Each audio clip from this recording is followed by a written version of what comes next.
Olá, esse é o Conexão. Desde que o mundo é mundo e o homem caminha por ele, a natureza vem sofrendo com a nossa presença. O documentário O Poema Imperfeito, patrocinado pela Fundação Grupo Boticário, recupera algumas crônicas da biologia.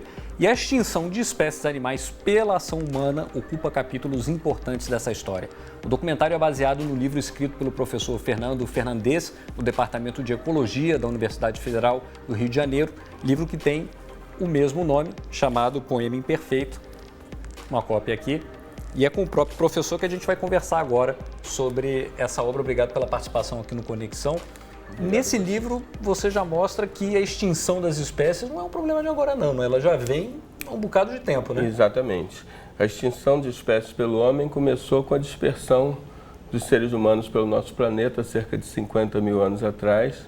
Então nós chegamos primeiro à Austrália, vindo do sul da Ásia, depois chegamos pela Estreito de Bering, chegamos na América do Norte, fomos descendo até a América do Sul, chegamos às ilhas, e as extinções desses grandes animais todos que a gente conhece, mamutes, mastodontes, tigre-dente-sabre, preguiças gigantes, moas, essas extinções foram acompanhando as pegadas do homem.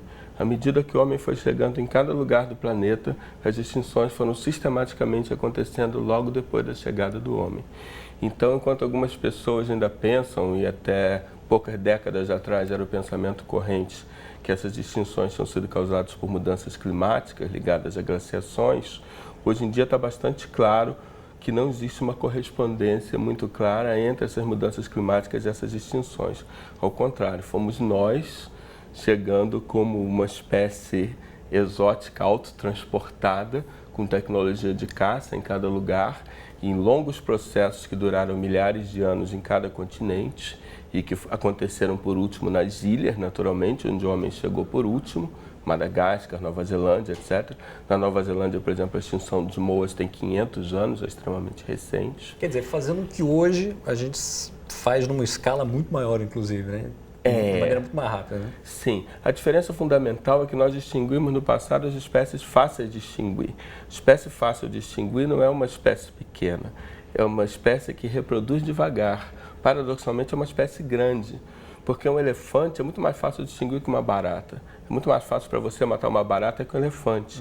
Mas o elefante como espécie é muito mais fácil de distinguir, porque eles têm populações muito menores e porque eles reproduzem muito devagar. Então nós perdemos várias espécies de elefantes, sobraram 3, né, mas nós perdemos mamutes, mastodontes, gonfotérios, um monte de espécies de grandes elefantes. Agora, e muitos outros bichos vulneráveis. Ouvindo o senhor falar, realmente parece um poema imperfeito, né, que é o título do livro. Mas assim, ouvindo o Poema Imperfeito, a gente não imagina que seja um livro de biologia. Né? Isso já causou alguns problemas, que muitas vezes esse livro foi parar em prateleira de poesia nas livrarias. Não deixa de ser uma licença poética para poder falar sobre essa destruição que a gente provocou. Sim. Né? E esse livro é baseado na ideia de um americano chamado Henri Thoreau, né? Sim. Que está muito presente nessa obra. Inclusive, ele traz... Vou ler um trechinho aqui, que está escrito uma frase dele que você diz que é emblemática, eu li aqui, realmente é impressionante. Que diz o seguinte: nos tempos neoliberalistas, a brilhante máxima de Thoreau: o homem mais rico é aquele cujos prazeres são mais simples. É uma frase que tem tudo a ver com o momento que a gente está vivendo, né? Essa preocupação de se criar um modelo mais sustentável, né? Sim, a frase dele é devastadora, né? Como crítica do consumismo. O Thoreau é um cara que viveu praticamente como ermitão numa casa construída com as próprias mãos, às margens do lago Walden, nos Estados Unidos, no leste dos Estados Unidos, e escreveu um livro clássico, Walden, que foi o livro que deu origem ao movimento hippie. E outro livro clássico chamado Desobediência Civil, que foi o livro de cabeceira de Mahatma Gandhi. Então esse cara era muito crítico já naquela época. E dele veio o título do livro, porque já em meados do século XIX, ele percebeu que muitas das espécies de grandes animais que deveriam estar com ele no leste dos Estados Unidos já não estavam mais lá. E ele escreveu: eu não queria conhecer um poema imperfeito, um poema do qual meus ancestrais já rasgaram e arrancaram muito dos melhores versos. Eu queria conhecer uma terra inteira e um paraíso inteiro. Eu queria conhecer o poema inteiro. Olha só, né? Eu vou interromper a nossa conversa rapidinho, porque eu quero mostrar agora uma chamada do documentário só para dar um gostinho. Vamos ver.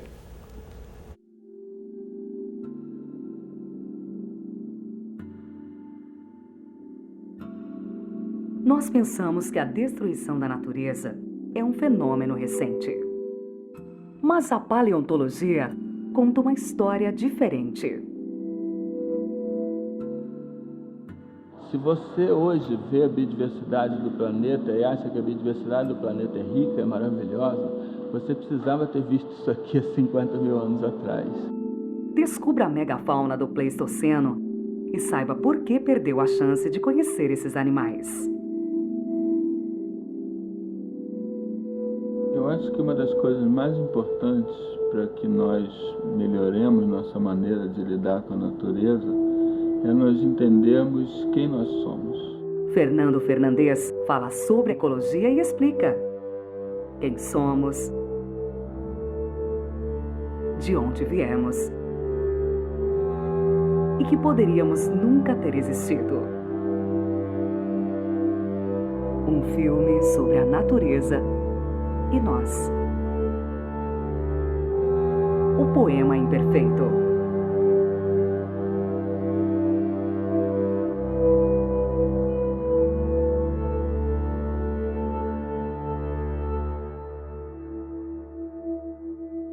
Tá aí a chamada do filme. Ali a gente viu um pouquinho do que o filme, o documentário vai recuperar baseado na narrativa que você fez. Quais foram as primeiras espécies animais que sofreram com a ação humana? Já se sabe isso? Sim, as primeiras espécies animais que sofreram com a ação humana foram as da Austrália. Na Austrália nós chegamos a cerca de 50 mil anos atrás e você tinha uma imensa quantidade de animais marsupiais. Você tinha um hipopótamo marsupial de 2,5 toneladas de prótodon, você tinha um leão marsupial, que era o tilacoléu, você tinha cangurus gigantescos de 0,5 tonelada, você tinha falocestes, que era como se fosse uma anta marsupial. Marsupiais, né? Parentes todos de cangurus. E essas todas já extintas? Todas essas foram extintas.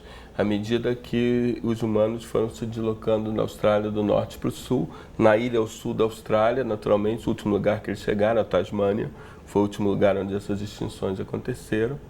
Paradoxalmente, na Nova Zelândia, aqui em frente da Austrália, o homem só chegou há 900 anos atrás e as extinções aconteceram entre 900 e 500 anos. Agora imagina, me corrija se eu estiver errado, que essas espécies que o senhor está falando aqui, elas num primeiro momento surgiram por conta da nossa dieta carnívora, da necessidade de alimentação. Agora, com o passar do tempo, essa foi a única razão para o desaparecimento de espécies? Era por uma questão de alimentação ou com o tempo você tem aí caças? Você vê na Inglaterra é muito comum nos séculos passados, né, esse tipo de atividade, de você caçar como um esporte, né?